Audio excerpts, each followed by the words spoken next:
Ni saya nak cerita cara ringkas. Ini saya cerita secara ringkas. Bila dia duduk tang ni apa semua,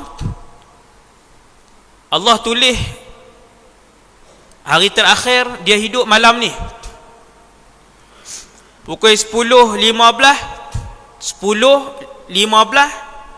saat yang ke-12. Tu kita tak tahu tu rahsia tu. Saya tak tahu, tuan-tuan tak tahu. 10.15 saat yang ke-12. Tuan-tuan, malam ni kita kata, contoh malam ni. Maka pada malam itu malaikat maut telah pun menunggu di sisi dia. Tunggu dah tuan-tuan. Berasa seram sejuk apa semua tu boleh jadi berasa. Yang tu mungkin dia akan rasa. Mungkin saja tuan-tuan. Ada orang tak seram sejuk apa duk baca surat abang, habis macam tu Ada orang duk pegang ubat tak seram sejuk apa pun, pegang ubat buh nak suap ubat ni duk di tangan dah. Lembik. Isteri pergi dapur ambil air. Tu tengok lembik, lepas dah, meninggal dah. Tak ada seram sejuk apa pun. Tak ada seram sejuk apa pun. Jadi malaikat maut akan tunggu siap hari tu. Duduk di mana? Nabi kata berada di kepalanya, di sebelah kanan. Semua orang nampak kau yang duduk dalam rumah tu? Tak ada siapa nampak. Siapa yang nampak? Kawan hak 10-15 minit saat ke-12 saat gini. Dia ni nak nampak. Saya ceritakan dulu pada tuan-tuan perjalanan orang yang meninggal husnul khatimah cara ringkas. Sebab cerita tu saja 20 minit perjalanan dia. Saya cerita 5 minit. Bila orang yang meninggal, orang soleh meninggal, ni cerita orang soleh. Apabila orang soleh meninggal, kata Nabi, ruhnya akan mengalir keluar daripada badannya dengan mudah. Macam mana mudah Ustaz? Macam mana mudah ya Rasulullah?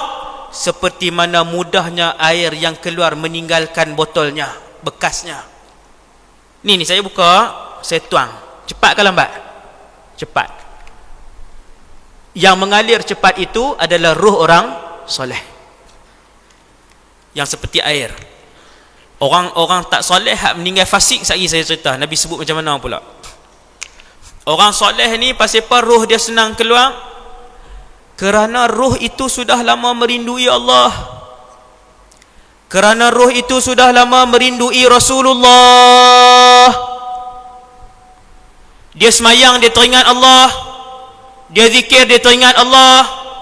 Dia duduk dalam kereta, dia teringat Allah. Dia duduk atas katil, dia teringat Allah. Dia pergi kerja, dia teringat Allah. Ada orang, tuan-tuan, dia makan sakit, duk makan, air mata keluar. Pasal apa? Rindu Allah.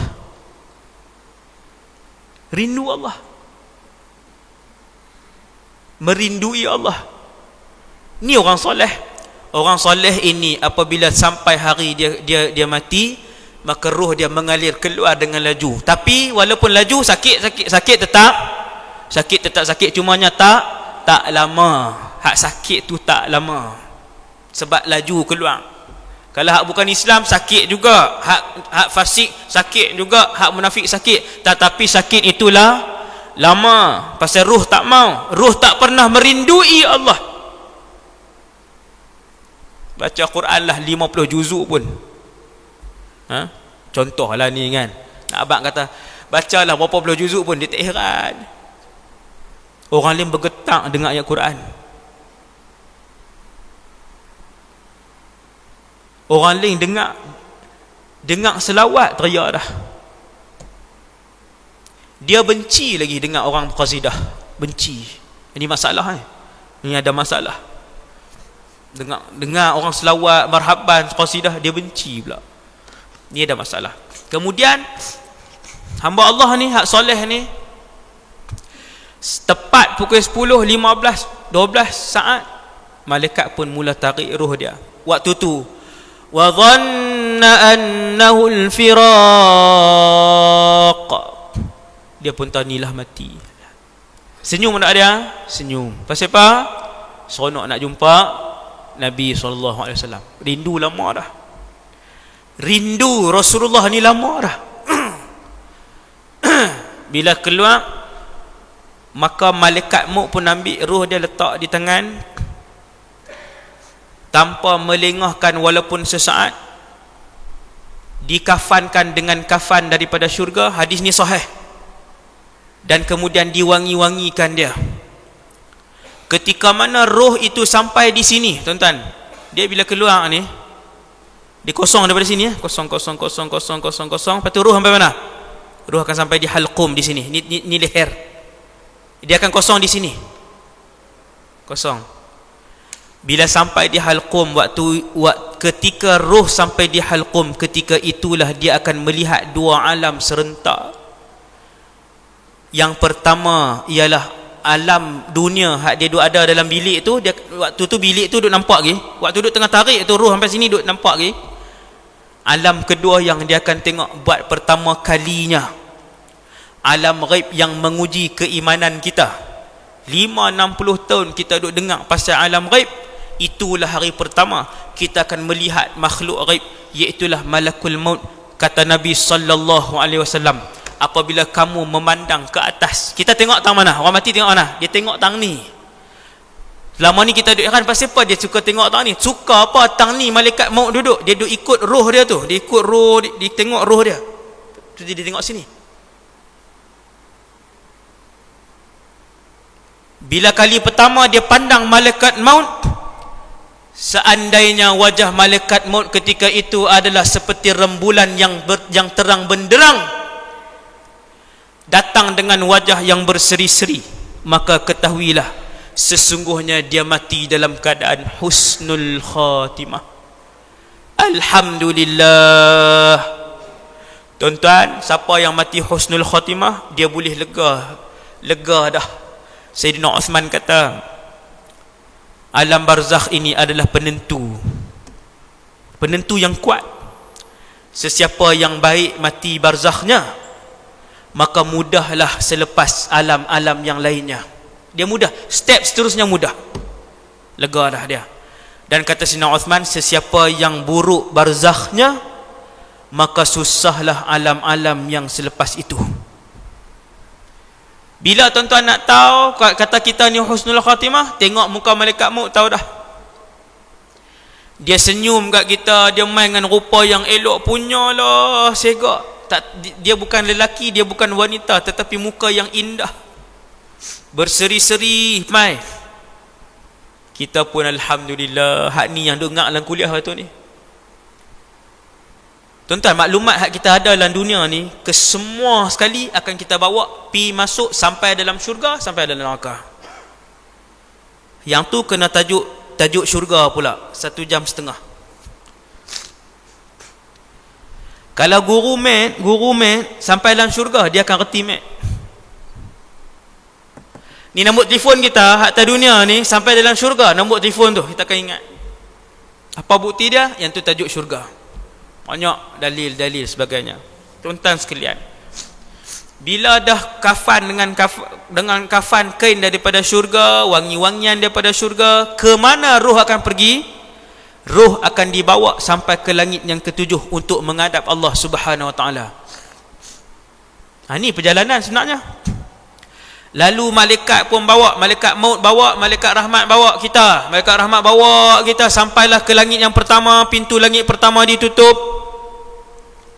Sampai malam ni pintu langit pertama ditutup 24 jam, kecuali bulan Ramadan. Nah, bila sampai di langit pertama, malaikat tanya siapa? Fulan bin Fulan. Cek nama, ada. Dia buka pintu langit. Lalu diseru lelaki ruh yang baik ni dengan satu nama yang paling mulia di atas muka bumi Allah, nama yang paling baik. Lalu tersebarlah bau wangi laki ni. Seluruh penduduk langit bau. Dia kata, siapa ni manusia yang mulia ni? Malaikat tu pun jawab, Fulan bin Fulan, nama kita. Sebab tu nak buh nama elok-elok.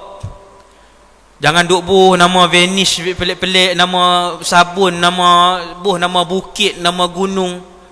Nak bubuh nama, bubuh elok-elok, kerana kalian akan dipanggil dengan nama kalian dan nama ayah kalian di padang mahsyar.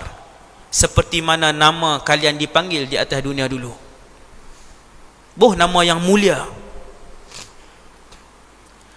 Naik langit apa semua, sampai langit 7,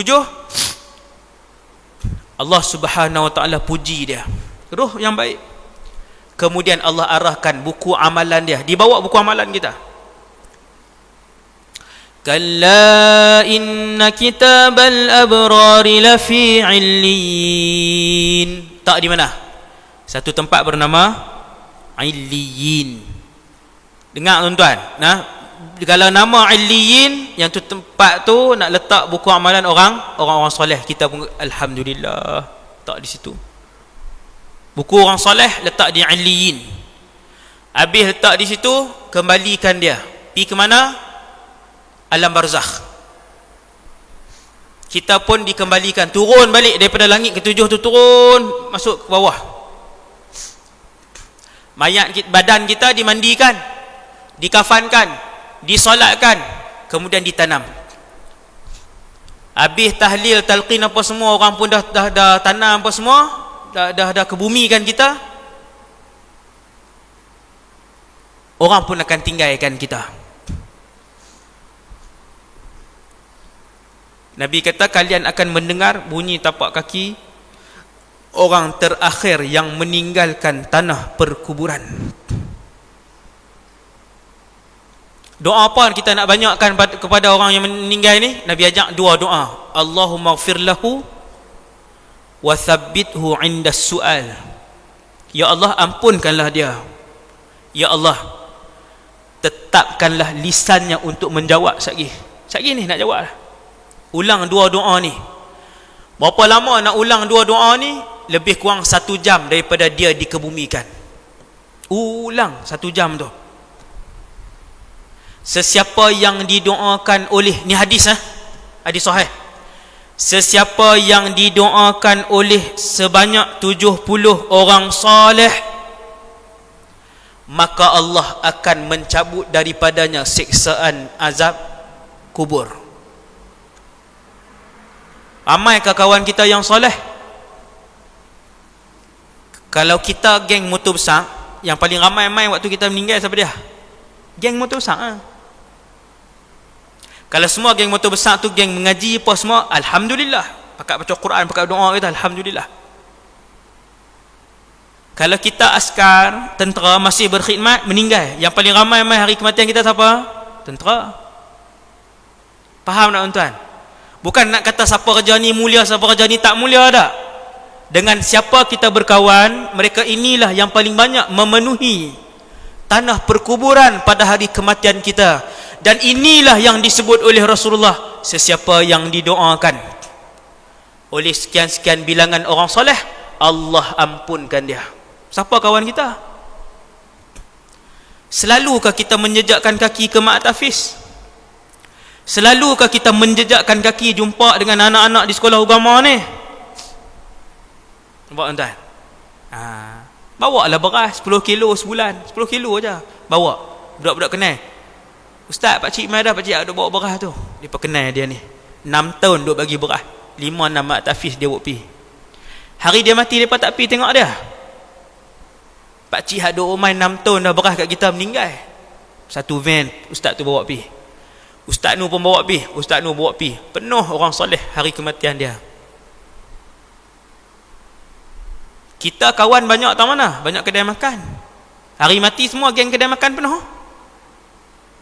Toke roti canai, toke pasembok, toke tu penuh hari mati kita.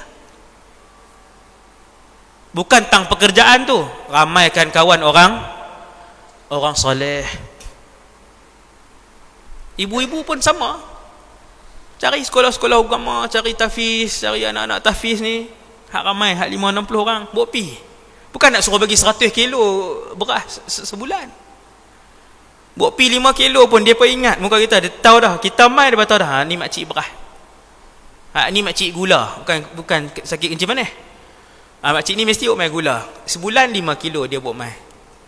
5 kilo 6 Mak Tafiz, 4 Mak Tafiz. Tuan-tuan, Habis kawan ni semua orang balik, Nabi kata kamu akan mendengar bunyi tapak kaki orang terakhir, ahli keluarga kamu yang terakhir yang meninggalkan tanah perkuburan. Kemudian habis roh kamu akan dikembalikan. Ini cerita dia. Fayujlisadihi, lalu dia akan didudukkan oleh dua orang malaikat. Dengar ni kita nak lalu ni, saya nak lalu, tuan-tuan nak lalu perjalanan ni. Roh kita akan dikembalikan, kita akan didudukkan macam ni. Ni kita baring macam ni, duduk je. Duduk je. Yang ni lah barzakh waktu tu. Sebab kita ada jawapan, kita pernah mengaji. Kalau orang tak pernah mengaji, dia kata ni apa dia ni? Alam apa ni? Siapa nak mai? Kenapa duduk di sini? Pasal apa tak hidup? Dia tak ada jawapan. Walaupun dia Islam, dia tak ada jawapan. Dia tak pernah dengar cerita tentang perjalanan barzakh. Tapi kalau dia pernah mengaji, dia tahu ni barzakh. Satgi apa akan berlaku? Malaikat akan mai. Berapa orang? 2. Siapa nama mereka? Munkar wa ahaduhuma nakir. Seorang nama Munkar, seorang nama Nakir. Aswadani azraqan. Nabi kata warna mereka hitam, mata mereka kebiru-biruan. Bukan dia punya tengah tu biru, dia berbuhat tengah tu saja. Biru semua ni, biru ni, biru. Dan di tangan kedua-dua malaikat ini ada besi yang besar. Siap. Siap. Lalu dia pun datang. Soalan tahu lagi, semua orang tahu dah. Senang aja. Man rabbuka? Malaikat ni kan tanya ni, bergilang-gilang. Man rabbuka? Siapa Tuhan kamu? Maka lidah dia yang fasih, kerana dia orang soleh. Lidah dia yang fasih akan jawab, Rabbi Allah. Dia kata, Tuhan aku Allah. Malaikat seri muka. Malaikat tanya, ma dinuka? Apa agama kamu? Lidah orang soleh yang fasih tadi akan jawab, diniyal Islam. Agama aku Islam. Siapa Nabi kamu? Nabi aku Muhammad. Tanya. Akhirnya dia pun menjawab ke semua soalan. Habislah tuan-tuan. Bukannya nak tanya, nak jawab. Soal jawab Munkar Nakir ni paling kuat pendapat ulama yang saya baca sampai 30 hari. Ada yang kata sehari, ada yang kata 3, ada yang kata 7. Betul, habislah. Takkan nak tanya sampai kiamat. Setelah habis ditanya orang soleh tadi, dia pun lulus semua soalan. Akhirnya dia pun dipersilakan ke sebuah tempat dan negara yang indah. Nama negara itu adalah Raudhatan min Riyadil Jannah. Satu taman daripada taman syurga. Belum syurga lagi, duk taman dulu, tapi punyalah cantik. Tuan-tuan pernah pergi taman Sultan-Sultan, taman istana. Kita masuk taman di istana, duk di taman tak apa dah ustaz. Punya mewah dah taman tu. Sultan mana ustaz? Tak payah tanya. Pilah taman Sultan mana pun, subhanallah, punya mewah. Di taman tu boleh masuk dah bawah tanah. Punya kaya, mewah. Tuan-tuan, tu baru Sultan Malaysia pula dah. Tu baru Sultan dunia. Yang tu baru Sultan dunia. Kalau taman syurga, taman hak Allah buat, di situlah alam barzakh, di situlah ruh orang soleh tinggal buat sementara waktu. Mereka berjalan, mereka berseronok, mereka boleh tengok ada kawasan dan tempat yang indah. Rehat dah. Kita nak digan hak dunia penuh dengan pembohongan, perkelahian apa semua ni kan, nak digan hak taman syurga. Kita nak digan taman syurga. Tuan-tuan, ruh tadi dibawa ke situ. Tuan-tuan tahu apa yang berlaku? Ni Nabi sebut, apabila ruh dia dibawa ke situ, roh lain pakat mai tak? Roh lain pakat mai. Semua pakat mai ni, pakat mai rumun dia, pakat mai tanya, wahai fulan ni duk mana tak tahu, nampak macam kena Kelawai dia kata. Orang Kelawai. Sini apa dia? Kelawai kan? Ha. Orang Kelawai duk taman mana? Duk dulu Mayang Munawar juga. Tak pernah nampak kah? Oh, saya jarang duk bekerja di luar. Oh, alhamdulillah. Ni mati elok noh, mati elok tu duk taman syurga. Adakah roh itu saling berjumpa dan saling berbicara? Ya, kata para ulama. Tatalaqal arwah wa tatahaddath fima bainahum. Mereka berjumpa, bersembang-sembang dan bertukar maklumat. Ni hak baru masuk tak sat ni, hak lama pakat mai. Kenal dak anak saya? Nama apa? Sekian. Oh, kenal. Nikah baru ni. Alhamdulillah. Lawan dengan orang mana? Ini bahasa belah sini kan. Oh, lawan orang Johor. Oh, alhamdulillah. Isteri saya macam mana? Isteri tuan pun menikah juga. Contohlah. Ni contoh saya buat. Cumanya nak bagi tahu, depa akan tanya hak baru masuk ni.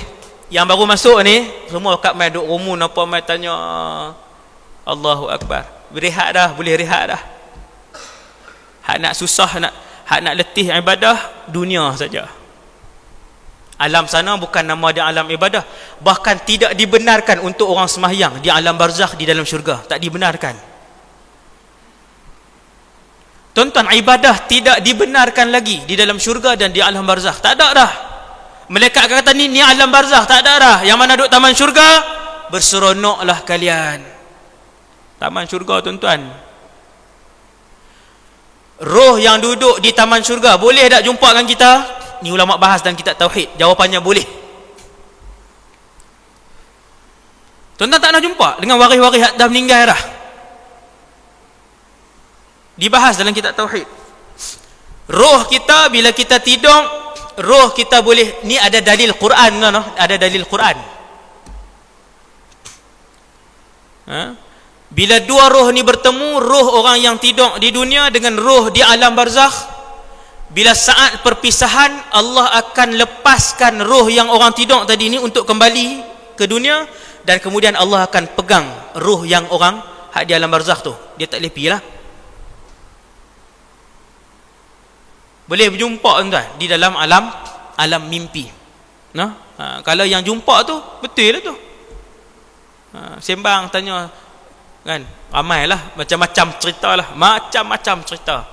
Jumpa, ada yang jumpa Tok Wan dia, ustaz, ada yang jumpa Tok Wan saya. Dia pakai baju putih. Lepas tu dia tunjuk retas putih semua, retas tapi kosong. Apa dia, ustaz? Ada satu orang, adik dia cacat, sindrom Down, meninggal awal. Selalunya sindrom Down ni meninggal awal. Depa tak mukallaf. Depa ni tak mukallaf. Kan dia mata ni lah, Mongolia tu kan. Muka Mongol tu. Sindrom Down. Meninggal. Abang dia, saya tak ingat. Abang dia atau adik dia meninggal. Abang dia. Kemudian mimpi, si adik ni mimpi. Jumpa. Bila mimpi, jumpa abang sindrom Down dulu ni, hak cakap pun tak faham apa semua ni. Dalam mimpi tu bercakap seperti orang berakal. Ustaz, abang saya mai kat saya, bagi salam, tanya sihat ke tidak, bersembang dengan saya. Dia dah sempurna, ustaz, boleh cakap elok. Dia pesan kat saya, dia kata, kejarlah akhirat, dia kata. Kerana sesungguhnya Allah, dia kata, abang berada di satu tempat yang sangat indah, yang keindahan itu tidak dapat dilihat di atas muka bumi Allah Subhanahu Wa Taala. Tak boleh tengok di dunia ni, tak boleh tengok. Itulah taman syurga. Sebab tu orang duduk taman syurga, dia tak pernah teringin untuk kembali ke, tak pernah teringin. Orang Kedah kata tak pernah, orang Utara kata tak pernah. Kasar pula tu kan. Yang sudah duduk di taman syurga tak pernah kebulung untuk kembali ni, nak mai alam hak penuh dengan penipuan dan hasad dengki ni.